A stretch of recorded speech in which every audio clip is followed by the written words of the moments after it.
झांसी में मेरठ के सौरभ हत्याकांड को लेकर एक शख्स ने दहशत में आकर वीडियो शेयर किया, जिसमें उसने अपने और अपने बच्चे की हत्या की आशंका जताई है। पीड़ित शख्स ने बताया कि उसकी पत्नी का मोहल्ले के पार्षद के साथ अवैध संबंध है। इसे लेकर शख्स ने पुलिस से शिकायत की और घर पर पुलिस से प्रेमी पार्षद के होने का दावा किया। विवाद के बाद से पीड़ित पति पत्नी से अलग रहने लगा था, जिसके बाद उसे डर है कि कहीं उसे और उसके बच्चे को भी सौरभ की तरह हत्या करके ड्रम में न डाल दिया जाए।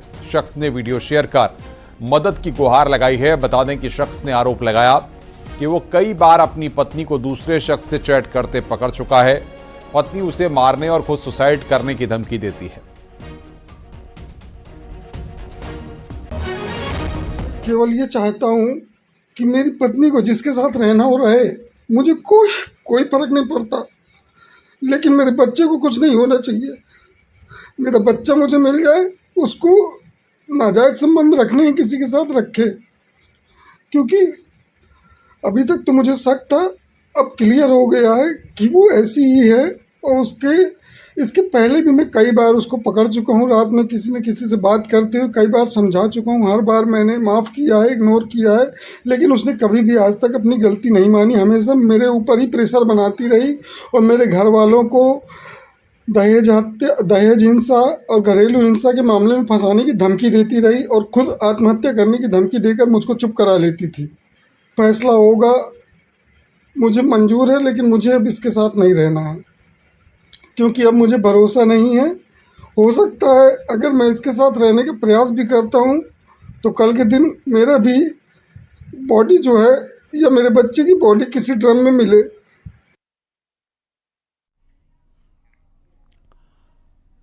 निजीकरण के खिलाफ बिजली कर्मियों की लखनऊ में रैली निकाली गई। पूर्वांचल दक्षिणांचल डिस्कॉम के निजीकरण के विरोध में रैली निकाली गई। कई राज्यों के बिजली कर्मी निजीकरण के खिलाफ रैली में शामिल हुए। बिजली कर्मियों के विरोध प्रदर्शन पर पुलिस पूरी तरह से अलर्ट है।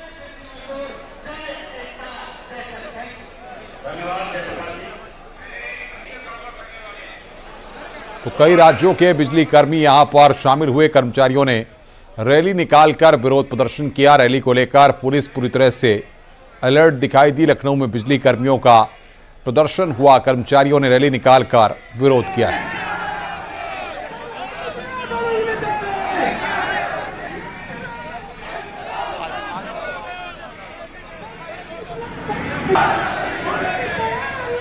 तो रैली को लेकर पुलिस पूरी तरह से अलर्ट है। ये दो तस्वीरें इस वक्त हम आपकी स्क्रीन पर आपको दिखा रहे हैं, किस तरीके से बिजली कर्मियों ने निजीकरण जिस तरीके से विरोध में इसके प्रदर्शन किया है। विशाल रैली निकाली। सड़कों पर उतरकर यहां पर कोऑर्डिनेशन कमेटी ऑफ इलेक्ट्रीशियन के द्वारा यहां पर यह विरोध था। इसमें तमाम बिजली कर्मी वहां पर सड़क पर उतर आए और रैली निकाली गई। इस दौरान जनसभा को भी संबोधित किया गया। ये तस्वीरें इस वक्त हम आपकी स्क्रीन पर आपको दिखा रहे हैं। निजीकरण के विरोध में ये रैली रखी गई।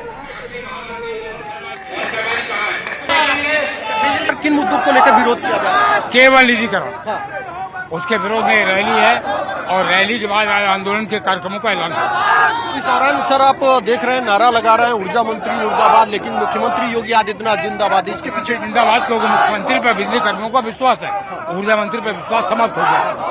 क्या क्या आखिर मांग है आपकी, क्या चाहते हैं आप? एक ही मांग है, निजीकरण वापस। अभी कितनी प्रक्रिया पहुंची है? निजीकरण की प्रक्रिया चल रही है, सरकार हमारी बात नहीं सुन रही है। लेकिन सरकार ये कह रही है कि घाटा हो रहा है। ऊर्जा विभाग कह रहा है कि घाटा हो रहा है। ऊर्जा विभाग कह रहा है कि घाटा हो रहा है, इसलिए निजीकरण करना पड़ रहा है। गलत कह रहे हैं, गलत कह रहे हैं। आगरा में डबल मर्डर की वारदात से इलाके में हड़कंप मच गया, जहां एक पति पर अपनी पत्नी और 9 साल की मासूम बच्ची को मौत के घाट उतारने का आरोप है। हत्या के बाद आरोपी पति फरार हो गया। जब पड़ोसियों को लाश की घर से बाहर बदबू आई तो उन्होंने पुलिस को सूचना दी, जिसके बाद पुलिस ने शवों को पोस्टमार्टम के लिए भेज दिया और आरोपी पति की तलाश में जुट गई। मामला थाना जगदीशपुरा क्षेत्र के खतेना का बताया जा रहा है। हत्या से पहले पड़ोसियों ने घर से चिल्लाने की आवाज सुनने की बात कही। रात में लगभग 12 बजे के आसपास PRV 4084 को सूचना मिली कि ग्राम खतैनी चौकी डिवीजन जगदीशपुरा में एक बंद कमरे में कोई शव है, उसकी स्मेल आ रही है वहाँ पे। इस सूचना पर तत्काल वहाँ पे उप निरीक्षक योगेश कुमार, थाना प्रभारी और एसीपी मयंक तत्काल पहुंचे और वीडियोग्राफी कराते हुए उसके दरवाजे को खोला गया। उसमें एक बच्ची इनाया उम्र 9 वर्ष और एक महिला शबीना उम्र लगभग 40 वर्ष, इन दोनों का शव मिला है। मोहब्बत की नगरी में एक बार फिर से रिश्तों का कत्ल हुआ है। आगरा में डबल मर्डर से सनसनी फैल गई। एक पति ने अपनी पत्नी और अपनी बच्ची को मौत के घाट उतार दिया। आरोपी राशिद हत्याकांड के बाद से फरार चल रहा है। पूरा मामला थाना जगदीशपुरा क्षेत्र के खतेना रोड का है। राशिद ने 5 महीने पहले ही दूसरी शादी की थी। हालांकि दूसरी शादी के बाद दोनों पति पत्नियों में लगातार गृह क्लेश चल रहा था और उसके अलावा जो उसकी बच्ची थी वो पहली पत्नी से थी। गृह क्लेश के चलते आरोपी राशिद ने अपनी पत्नी और अपनी मासूम बच्ची को धारदार हथियार से गला काटकर हत्या कर दी। हालांकि हत्या के बाद आरोपी राशिद फरार हो गया। जब घर के अंदर से बदबू आई तो उसके बाद आसपास के लोगों ने सूचना थाना पुलिस को दी। सूचना पर थाना पुलिस के अलावा फॉरेंसिक टीम मौके पर पहुंची और दोनों शवों को कब्जे में ले पोस्टमार्टम के लिए भेजा। हालांकि यह हत्याकांड 4 से 5 दिन पुराना है। जब बदबू आई तो उसके बाद आसपास के लोगों को इस हत्या की सूचना मिली। फिलहाल पुलिस ने दोनों शवों को कब्जे में ले पोस्टमार्टम के लिए भेजा है और आरोपी राशिद की गिरफ्तारी के प्रयास तेज कर दिए हैं। कामिर कुरैशी, न्यूज़ 18 आगरा। बुलंदशहर में शराब के ठेके को लेकर स्थानीय लोगों खासकर महिलाओं में काफी नाराजगी देखने को मिल रही है। मामला थाना सिकंदराबाद कोतवाली क्षेत्र का है, जहां पुराने ट्रक यूनियन के सामने शिव कॉलोनी में खुला देसी शराब का ठेका विवाद का कारण बन गया है। स्थानीय महिलाओं ने ठेके के खिलाफ प्रदर्शन किया और ठेका हटाने की मांग की है। महिलाओं का आरोप है कि ठेका खुलने के बाद से मोहल्ले का माहौल बिगड़ गया है। महिलाओं और बच्चों का बाहर निकलना मुश्किल हो गया है। नशे में धुत लोग कॉलोनी के आसपास मंडराते रहते हैं, जिससे असुरक्षा का माहौल बन गया है। हंगामे की सूचना पर आबकारी विभाग के अधिकारी मौके पर पहुंचे, जहां उनकी स्थानीय लोगों से तीखी बहस हो गई। लोगों ने अधिकारियों पर ठेकेदार को बचाने का आरोप लगाया है। हमारे कस्बे के बीचों बीच मोहल्ले शिवनगर में 1 अप्रैल को ये देसी शराब का ठेका खुला है, जिससे यहाँ की सारी जो शांति बनी हुई थी वो अशांति हो गई है। हमारे बच्चे स्कूल ट्यूशन नहीं जा पा रहे हैं, कॉलेज बच्चियाँ नहीं जा पा रही हैं, मदरसे नहीं जा पा रही हैं, क्योंकि यहाँ पर लड़के ड्रिंकिंग करके यहाँ पर आराम से अपने कपड़ों को उतार करके पेशाब करते हैं और यहाँ अशांति फैला रखी है। गंदे गंदे कमेंट्स करते हैं और गंदी गंदी नज़रों से देखते हैं। आगरा में पुलिस को बड़ी सफलता मिली है। पुलिस ने एक कुएं से लड़की का 1.5 महीने पुराना शव बरामद किया है।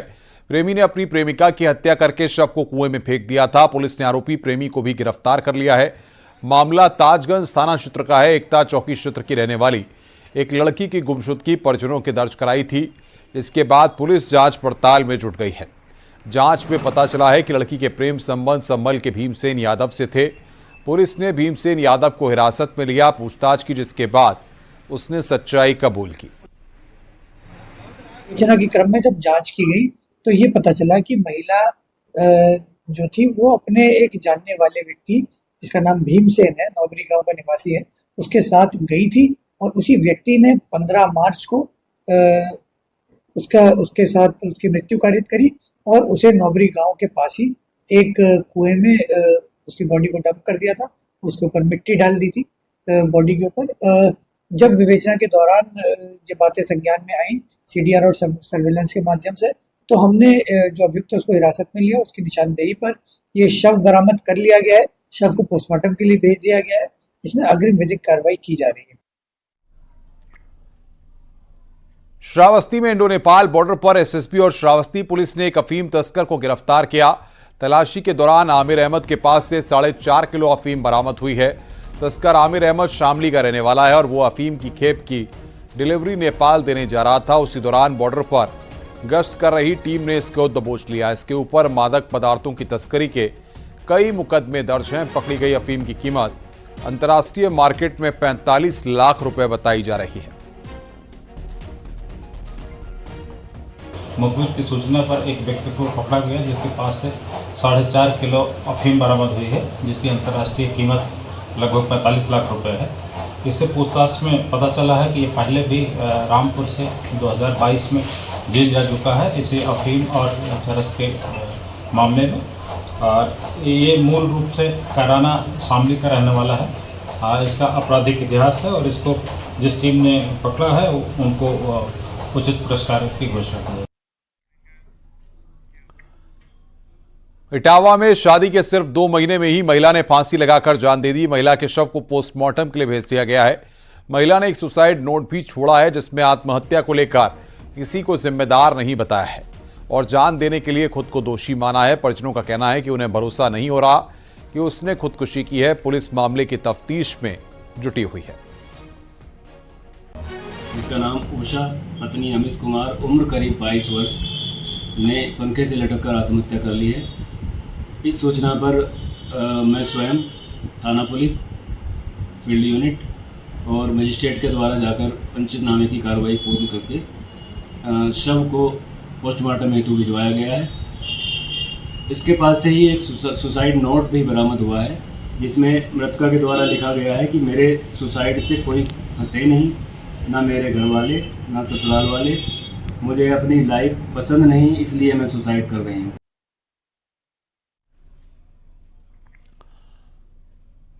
बलरामपुर में ज्वलनशील पदार्थ से जलकर हुई मौत के मामले में पुलिस ने सनसनीखेज खुलासा किया है। पुलिस ने इस मामले में मारे गए युवक के भाई और भतीजे को गिरफ्तार किया है। ललिया थाना क्षेत्र के रतनपुर गांव की यह वारदात है। यहां 5 अप्रैल की रात में एक युवक पर ज्वलनशील पदार्थ डालकर आग लगा दी गई थी।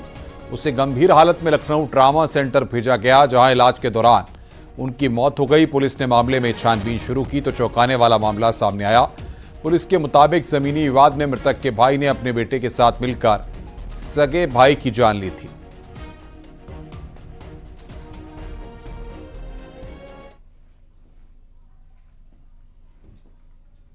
ये शराब पी के अक्सर उसको जो है गाली देता रहता था, तो बहुत परेशान हो गया था ये।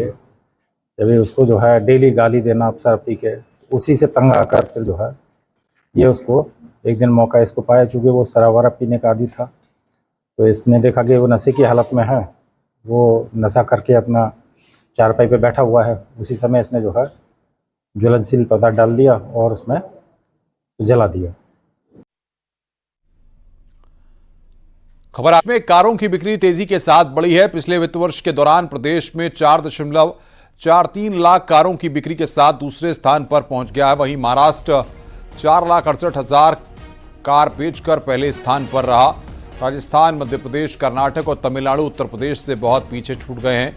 ऑटोमोबाइल सेक्टर के विशेषज्ञ मानते हैं कि उत्तर प्रदेश में प्रति व्यक्ति आय बढ़ना, बेहतर सड़क नेटवर्क, शहरीकरण और बढ़ती आर्थिक गतिविधियों के चलते कारों की मांग में जबरदस्त उछाल आया है।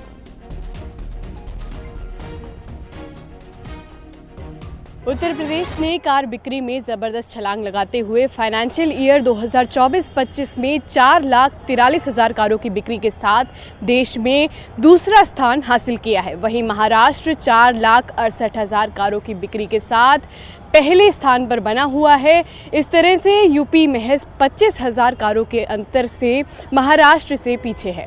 यूपी में पिछले कुछ सालों में कारों की बिक्री लगातार बढ़ी है। साल 2022-23 में 3,49,000 और 2023-24 में 3,96,000 कारें बिकी थी, जबकि इस साल ये आंकड़ा 4,43,000 तक पहुंच गया है। यही नहीं, ई वाहनों को लेकर गवर्नमेंट की पॉलिसीज़, चार्जिंग इंफ्रास्ट्रक्चर में सुधार और लोगों में जागरूकता बढ़ने के चलते यूपी में ई व्हीकल की सेल्स में भी नए रिकॉर्ड बने। रुक रहे हैं यहां पर ब्रेक के लिए। खबरों का सिलसिला लगातार